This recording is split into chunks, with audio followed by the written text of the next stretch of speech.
Welcome to home creator Tamil. இன்னைக்கு வீடியோவில் பிகினர்ஸ்க்கான money saving tips and idea தான் பார்க்க போகிறோம். இது வரைக்கும் சேமிக்க முடியலன்னா பரவாயில்ல, கவலைப்படாதீங்க. இந்த வருஷம் முதல்ல எப்படி சேமிக்கலாம், என்னென்ன மெத்தடில் சேமிக்கலாம் அப்படிங்கிறத இந்த வீடியோவில் பார்க்கலாம். ஸோ இந்த வீடியோ பார்த்தீங்கன்னா கண்டிப்பாக பிகினர்ஸ்க்கு யூஸ்ஃபுல்லாக இருக்கும்.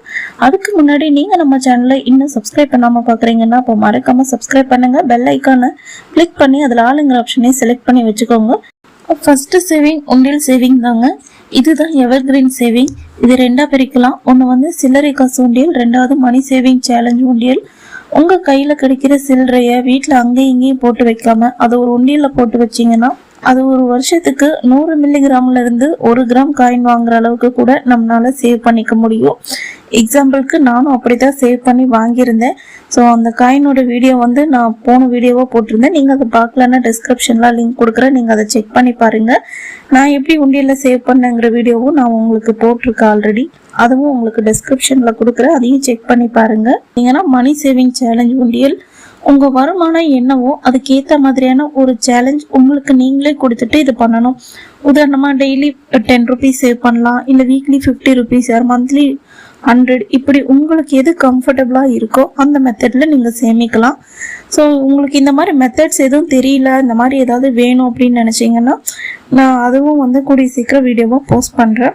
சில்லறை காசு உண்டியலை பொறுத்த வரைக்கும் எந்த டார்கெட்டும் கிடையாது. எப்பெல்லாம் காசு கிடைக்குதோ அப்பெல்லாம் போடலாம். சேவிங் சேலஞ்ச் உண்டியல் பார்த்தீங்கன்னா அதுக்கு டார்கெட் இருக்கு. அதுக்கு ஒரு டார்கெட் ஃபிக்ஸ் பண்ணிட்டு நம்ம சேவ் பண்ண ஆரம்பிக்கலாம். எக்ஸாம்பிளுக்கு நீங்க ஏதாவது வாங்கணும்னு நினைக்கிறீங்க, இல்லை ஒரு எஃப்டியா மாற்றணும்னு நினைக்கிறீங்க அப்படின்னா அதுக்கான அமௌண்ட் எவ்வளவோ அதை ஒரு டார்கெட்டாக வச்சுட்டு நீங்க அதுக்கேற்ற மாதிரி சேவ் பண்ண ஆரம்பிக்கலாம். செகண்டு, நிறைய பேர் பேங்க் அக்கௌண்ட் கூட தம் பேர்ல இல்லாதவங்க இருக்காங்க. ஸோ ஃபர்ஸ்ட் ஒரு பேங்க் அக்கௌண்ட் உங்க பேர்ல ஓபன் பண்ணுங்க. இன்னும் நிறைய பேர் பேங்க் அக்கௌண்ட் இருக்கும் பட் போஸ்ட் ஆஃபீஸ் அக்கௌண்ட் இல்லாம இருப்பாங்க. ஸோ ரெண்டுலேயுமே சேவிங்ஸ் அக்கௌண்ட் ஓப்பன் பண்ணிக்கோங்க. பேங்க் அக்கௌண்ட் ஓப்பன் பண்ண போறீங்கன்னா மினிமம் பேலன்ஸ் எவ்வளோ மெயின்டைன் பண்ணணுங்கிறது முதல்லயே நீங்க கேட்டு தெரிஞ்சுக்கோங்க. ஏன்னா ஒரு சில பேங்க்ல பாத்தீங்கன்னா 5000 10,000 எல்லாம் கூட மெயின்டைன் பண்ண சொல்றாங்க. ஸோ அதை விசாரிச்சுட்டு நீங்க அதுக்கேற்ற மாதிரி நீங்க ஓப்பன் பண்ணுங்க. போஸ்ட் ஆஃபீஸ்ல நிறைய நல்ல ஸ்கீம் எல்லாம் இருக்கு. அதை நம்ம யூஸ் பண்ணணும்னா கண்டிப்பா சேவிங்ஸ் அக்கௌண்ட் போஸ்ட் ஆஃபீஸ்ல ஓப்பன் பண்றது ரொம்ப முக்கியம். உங்களுக்கு அதை பத்தின டீட்டெயில் வீடியோ வேணும்னா கமெண்ட் பண்ணுங்க, இதை நான் தனியாக ஒரு வீடியோவா போடுறேன். தேர்ட் சேவிங் என்ன பார்த்தீங்கன்னா, இப்போ எல்லார் வீட்லேயும் கண்டிப்பாக குழந்தைங்க இருப்பாங்க, ஸ்கூல் படிச்சுட்டு இருப்பாங்க. ஒவ்வொரு இயரும் எவ்வளோ ஃபீஸ் கட்டணுங்கிறத தெரிஞ்சுக்கிட்டு அதுக்கேற்ற மாதிரி ஆர்டி போட்டுக்கோங்க. உதாரணமாக உங்கள் குழந்தையோட ஸ்கூல் ஃபீஸ் வருஷத்துக்கு 30,000 ரூபாய்னா 30,000 டிவைடட் 12 போட்டால் 2,500 ரூபாய் வரும். ஒரு மாதத்துக்கு 2,500ன்னு 12 மாதத்துக்கு ஆர்டி போட்டு வச்சிங்கன்னா 30,000 ஒரு வருஷம் முடிவில் கிடைக்கும். ஸ்கூல் ஃபீஸ் எந்த மாதம் கட்டணும் அப்படிங்கிறத பொறுத்து அதுக்கேற்ற மாதிரி ஆர்டி போட்டுக்கோங்க. மினிமம் 3 மாதம் 6 மாதம் 1 வருஷம்னு ஆர்டி நம்மளுக்கு எப்படி சௌரியமோ நம்ம அந்த மாதிரி போட்டுக்க முடியும். சேம் அதே மாதிரி இப்போ ஏதாவது ஒரு பெரிய பண்டிகை நம்ம வருஷத்துல பெருசா செலிப்ரேட் பண்ணுவோம். உதாரணத்துக்கு தீபாவளி, ரம்ஜான், கிறிஸ்மஸ், இப்படி உங்களோட பண்டிகை எதுவோ அதுக்கேற்ற மாதிரி ஆர்டி போட்டுக்கோங்க. அந்த பண்டிகைக்கான அமௌண்ட் எவ்வளோ வருமோ அதை டிவைடட் 12 போட்டிங்கன்னா அதுதான் உங்கள் மந்த்லி நீங்கள் கட்ட வேண்டிய ஆர்டி அமௌண்ட். அதை ஃபிக்ஸ் பண்ணிவிட்டு நீங்கள் ஆர்டி போடுங்க. இதை பற்றின வீடியோ நான் ஆல்ரெடி போட்டிருக்கேன். அந்த வீடியோ நான் டிஸ்கிரிப்ஷனில் கொடுக்குறேன், அதையும் செக் பண்ணி பாருங்கள் ஃப்ரெண்ட்ஸ். நெக்ஸ்ட், உங்களுக்கு பெண் குழந்தைங்க இருந்தாங்கன்னா போஸ்ட் ஆஃபீஸில் செல்வமகள் சேமிப்பு திட்டம்னு ஒரு திட்டம் இருக்கு. அதில் ஜாயின் பண்ணிக்கோங்க. மினிமம் 500 கட்டி கூட ஜாயின் பண்ணிக்க முடியும். இதை பற்றி டீட்டெயிலாக நான் இன்னொரு வீடியோவில் சொல்கிறேன், ஏன்னா இந்த வீடியோவை லென்த்தாக போயிட்டு இருக்கிற ரீசன்னால.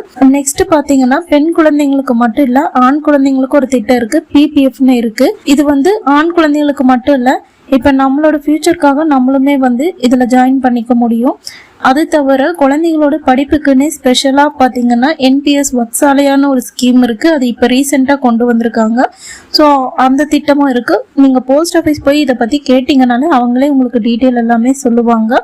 ஸோ இந்த மாதிரி ஸ்கீம் எல்லாம் நம்ம பை பண்ணிக்கணும், யூஸ் பண்ணிக்கணும் அப்படின்னா கண்டிப்பாக நம்ம போஸ்ட் ஆஃபீஸில் ஒரு சேவிங் அக்கௌண்ட் வச்சுக்கிறது ரொம்பவே முக்கியம். நெக்ஸ்ட் பார்த்தீங்கன்னா பிபிஎஃப், எஸ்எஸ்ஒய் ரெண்டுமே லாங் டேர்ம் பிளான்ஸ் தான். ஸோ உங்கள் ஃபியூச்சருக்கும் உங்கள் குழந்தைங்க ஃபியூச்சருக்கும் இது ரொம்ப யூஸ்ஃபுல்லாக இருக்கும். இதோட டீட்டெயில் வீடியோ கொஞ்சம் சீக்கிரமாக நான் போஸ்ட் பண்ணுறேன். அடுத்ததான் நகைச்சீட்டு. ரொம்பவும் நம்பிக்கையான பல வருடங்கள் பல பிரான்ச்னு இருக்கிற கடையை பார்த்து போடுங்க. மாதம் 1000 கட்டுனா ஒரு வருஷம், அதாவது 10 மந்த்து 11 மந்த்து 15 மந்த்னு ஒவ்வொரு கடைக்கும் கால அளவு மாறும். ஸோ அட்லீஸ்ட் வந்து ஒரு 1.5 கிராமில் இருந்து கொஞ்சம் காசு போட்டு நம்ம எக்ஸ்ட்ரா வாங்குறோன்னா 2 கிராம் வரைக்கும் மினிமம் நம்ம வாங்கிட முடியும். அடுத்தது DigiGold. Monthly fixed amount pay பண்ண முடியல அப்படிங்கிறவங்க அட்லீஸ்ட் எப்பெல்லாம் ஒரு 100-200 கட்ட முடியுமோ அப்பெல்லாம் கட்டி நகையாக வர வச்சு வாங்கிக்கலாம். இந்த ஸ்கீம் தங்கமயிலையும் இருக்குது, போத்தீஸ்லேயும் இருக்குது. பட் இந்த ஸ்கீமில் வந்து நீங்கள் செய்கூலி சேதாரம் எல்லாமே நம்ம பே பண்ணி வாங்குற மாதிரி தான் இருக்கும். Next FD. உங்ககிட்ட 10,000 இருந்தாலும் எஃப்டியாக போட்டு வச்சுக்க முடியும். திடீர்னு பணம் தேவை ஏற்படும் போது நாம் இதை யூஸ் பண்ணிக்கலாம். ஸோ ஃப்ரெண்ட்ஸ், இப்போ நான் சொன்ன எல்லா சேவிங்ஸுமே பேசிக் சேவிங்ஸ் தான்.